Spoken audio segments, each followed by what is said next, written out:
kahihiyan ang inabot ng OFW. Malaswang sikreto ibinunyag ng mismong mister. May iba talagang mga OFWs na kapag nasa abroad na ay gumagawa ng kalukuhan. Nakakalimutan na ang pamilya sa Pilipinas.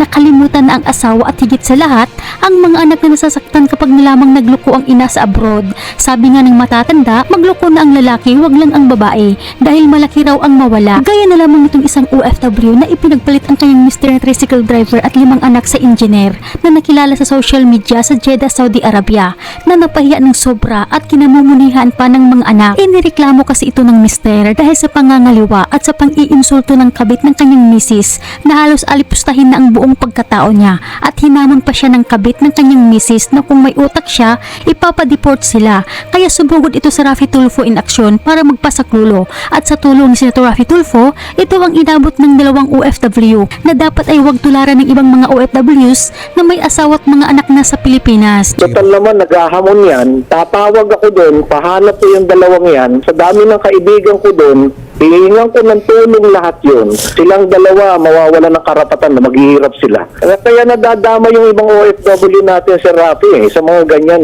Ang tapang-tapang lang, pag nahuli sila dyan sa Saudi, sabihin nila na naman kawawa sila. Salamat po, Sir Antay Arnel. ko, Thank you po.